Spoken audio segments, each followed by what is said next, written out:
Halo pemirsa semua, selamat datang di channel DVD. Channel yang membahas tentang beberapa kegiatan yang mengasihkan yang bisa kita lakukan dalam hidup kita. Silahkan like, share, subscribe, dan komen video ini.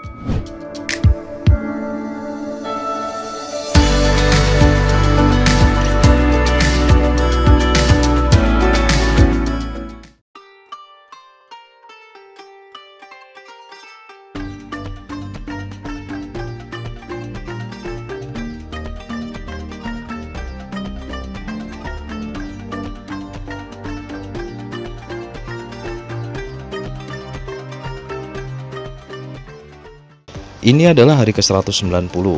Pada episode sebelumnya, saya sudah membahas tentang jangka waktu masa pemeliharaan dari awal tebar hingga bisa panen.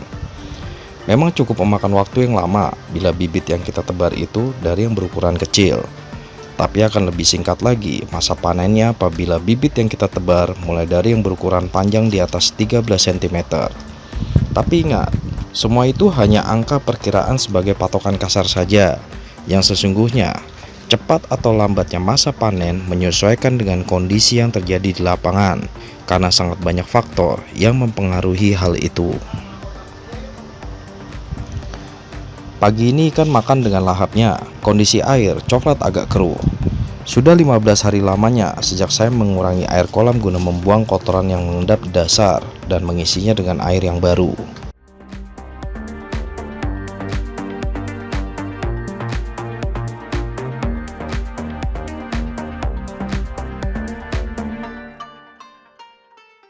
Ini adalah hari ke-191.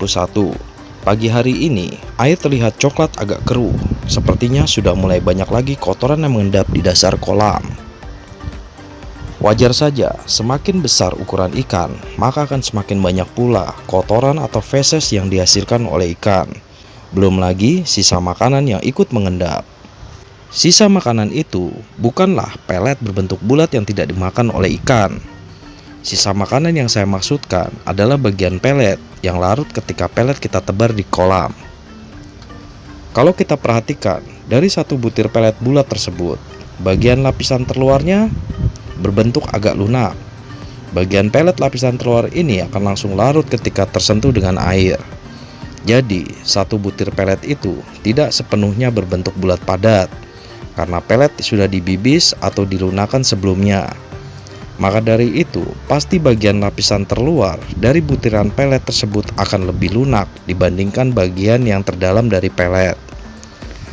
Lapisan itulah ketika tersentuh air akan langsung terkikis menjadi butiran halus dan larut dalam air kolam.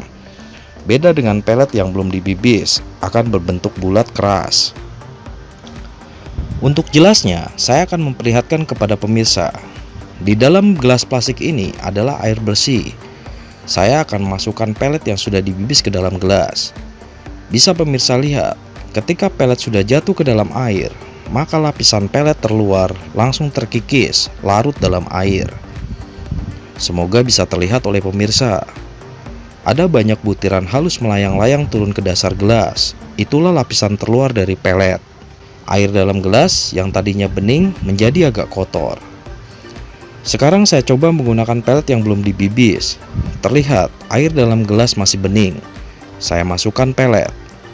Bisa pemirsa lihat, beda dengan pelet yang sudah dibibis tadi. Gelas masih relatif bening, walaupun ada juga bagian pelet yang terkikis, namun jumlahnya lebih sedikit dibandingkan dengan pelet yang sudah dibibis tadi.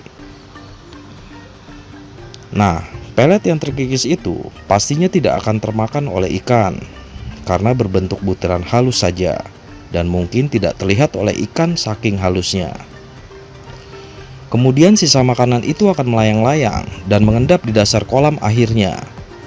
Bisa dibayangkan, jika setiap hari sisa makanan itu terkikis dan mengendap, maka semakin hari akan semakin banyak jumlahnya menumpuk membuat air kolam menjadi keruh dan tercemar. Dan pasti pH air akan turun, kadar amoniak meningkat. Semoga dari eksperimen kecil-kecilan ini, pemirsa bisa lebih jelas dan mengetahui, selain feses atau kotoran ikan, sisa makanan yang tidak termakan oleh ikan juga menambah kontribusi dalam mencemari air kolam bioflok. Atas dasar itu, saya memberikan pakan ikan sebanyak 1,5% dari berat total ikan keseluruhan, dengan tujuan untuk mengurangi volume kotoran yang dihasilkan oleh pelet yang terlarut. Belum lagi, ikan sudah mulai besar, pastilah mengeluarkan kotoran atau feses yang banyak, dan akhirnya kondisi air bisa sangat cepat memburuk.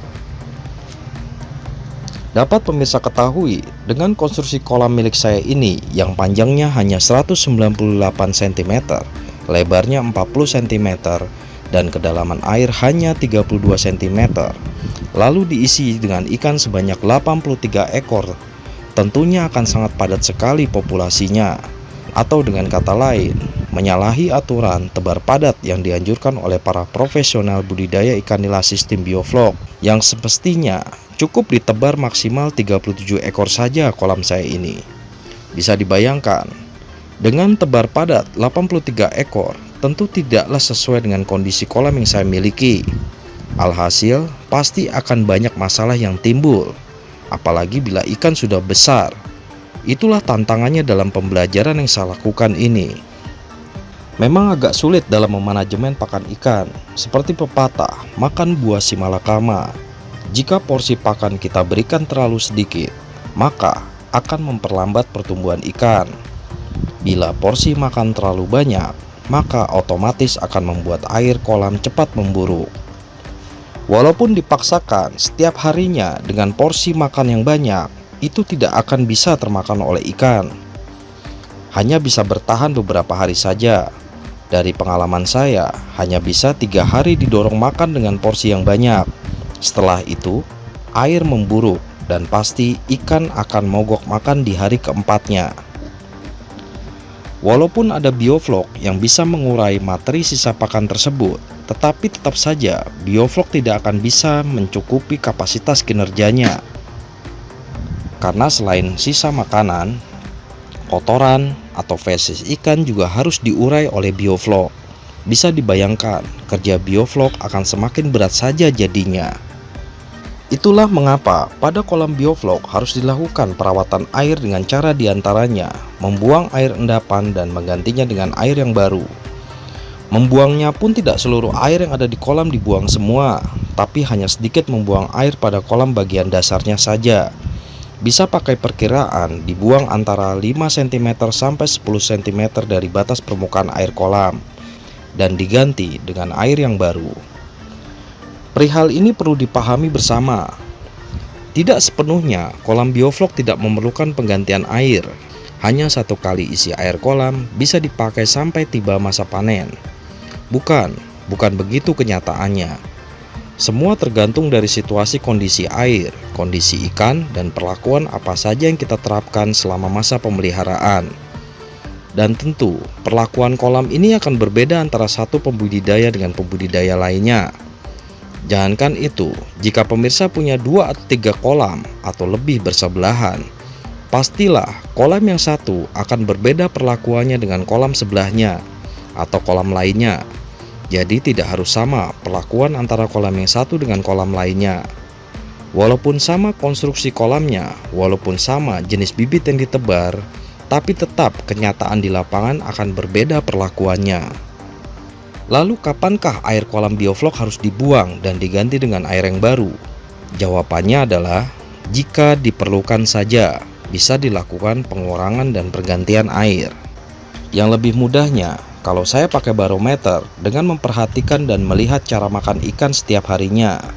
Atau bila kita mau memperhatikan agak detail, bisa terlihat kekeruhan air dan kepekatannya.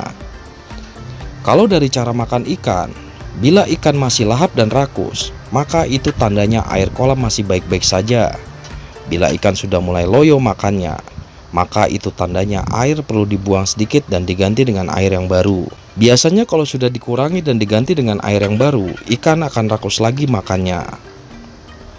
Setelah pembuangan air, jangan lupa untuk cek volume ukuran bioflok pada kolam.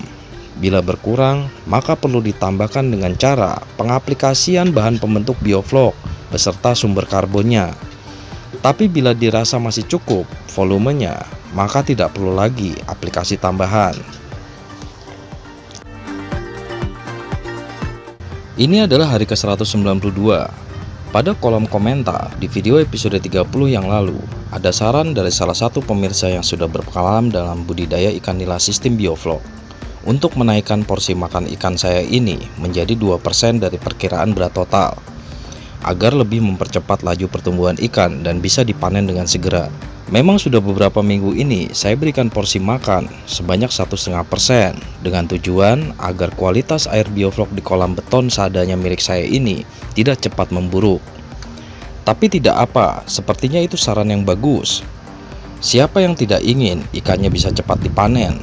Tentu maulah, termasuk saya ini ingin cepat menuai hasil panen. Maka mulai hari ini saya akan coba menaikkan lagi porsi makan ikan sebanyak 2%.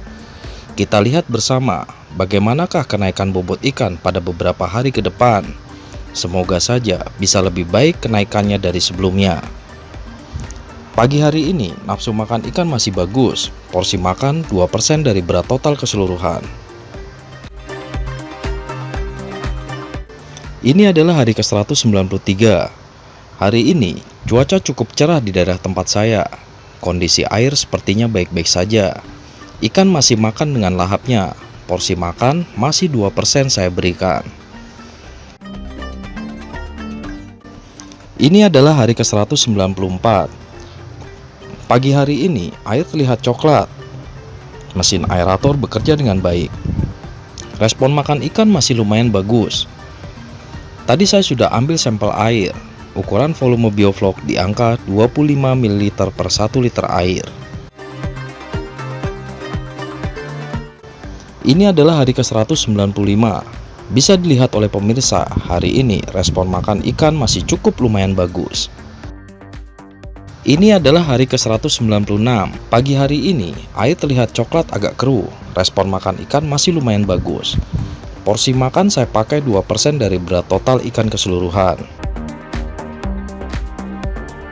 Baik pemirsa, sampai di sini dulu episode kali ini. Jangan lupa like, share, dan subscribe. Ikuti terus keseruan semua video saya selanjutnya. Bagi pemirsa yang ingin menonton semua video saya dari awal sampai yang terbaru, sudah saya taruh linknya pada kolom deskripsi.